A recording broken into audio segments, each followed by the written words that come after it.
अस्सलाम वालेकुम स्टूडेंट। आज का हमारा जो प्रैक्टिकल है वो है study of the supporting tissues of the plant. आज हम इस प्रैक्टिकल के अंदर कुछ स्लाइड की आइडेंटिफिकेशन करेंगे और ये देखेंगे कि आपके पेपर में ये कैसे आता है। तो ये हमारे पास तीन तरह के सपोर्टिंग टिश्यूज़ हैं प्लांट के। एक को हम नाम दे रहे हैं पेरेन्काइमा टिश्यूज़ का नाम देते हैं, और दूसरे को नाम देते हैं कोलिनकाइमा टिश्यूज़, और तीसरे को नाम दे रहे हैं सेकेंडरीकाइमा टिश्यूज़।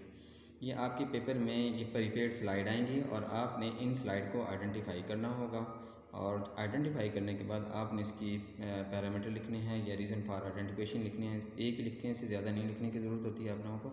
इसमें किसी किस्म की कोई डायग्राम बनाने की ज़रूरत नहीं होती है आप लोगों को। सिर्फ आपने इसको आइडेंटिफाई करना है स्लाइड को कि ये स्लाइड जो है ना वो किसकी है, या ये वाली स्लाइड किसकी है, या ये वाली स्लाइड किसकी है। बाद का तो वो स्लाइड नहीं देता, तो सिर्फ और सिर्फ आपको ये स्पेसिमन आपको ये प्रोवाइड कर देगा और आपको ये कह देगा कि इसको आइडेंटिफाई करें। तो आपने इसको आइडेंटिफाई करना है और इसकी रीज़न फॉर आइडेंटिफिकेशन लिखनी है। तो चलें चलते हैं, देखते हैं आपके पेपर में ये कैसे आया हुआ है। तो ये हमारे पास एक पेपर है, इससे पहले भी मैंने डिस्कस किया था। क्वेश्चन नंबर 4 के अंदर क्या रहा, identified the slide specimen A B C D and E।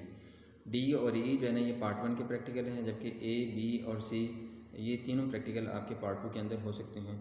तो अब ये देखते हैं कि इसने जो स्लाइड है वो कौन कौन सी दी है, क्योंकि हमारा ये प्रैक्टिकल जो है ना study of the supporting tissues of the plant है। तो हम इसका जो आंसर होगा वो आंसर शीट के ऊपर कैसे लिखेंगे, तो मैं आप लोगों को दिखाता हूँ। पहले ही से मैंने प्रिपेयर किया हुआ इसका आंसर। तो इसका आंसर हमारे पास ये आप लोगों को दिखा रहा हूँ मैं। ये हमारे पास क्वेश्चन नंबर 4 था। क्वेश्चन नंबर 4 के अंदर क्वेश्चन नंबर 4 है, और क्वेश्चन नंबर 4 के अंदर ये हमारे पास स्लाइड दी होंगी। आपको इस तरह की जो स्लाइड है वो एग्जामिनर प्रोवाइड कर देगा। ये हमारे पास कुछ स्लाइड हैं, और ये स्लाइड देखें इसको, ये हमारे पास स्लाइड हैं और एग्जामिनर ने इसके ऊपर टैग लगाया होगा, इसके ऊपर निशान लगाया होगा इस तरह का, और आप लोगों को ये कह देगा कि इसको जाकर इसको माइक्रोस्कोप के अंदर आइडेंटिफाई करें।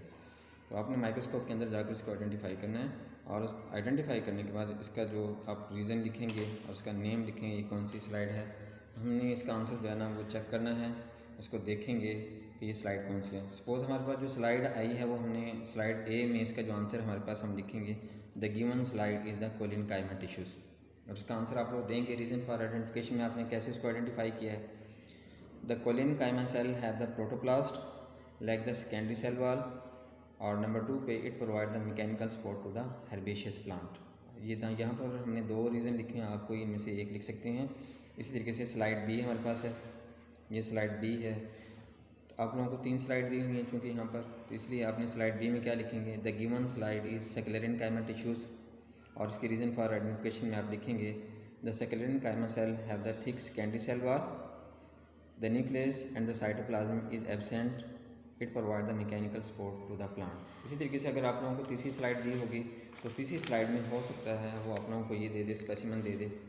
तो यहाँ पर हमारे पास स्लाइड सी में हम जो इसका आंसर लिखेंगे the given slide is parenchyma tissues, और इसकी रीज़न फॉर आइडेंटिफिकेशन में लिखेंगे it have the thin primary cell wall, the large vacuole is present, it is use to store the food and the photosynthesis. तो आपने इस diagram को अच्छे तरीके से अपनी बुक के अंदर देख लेना है, ताकि आप लोगों को प्रैक्टिकल के अंदर किसी किस्म का कोई प्रॉब्लम ना हो।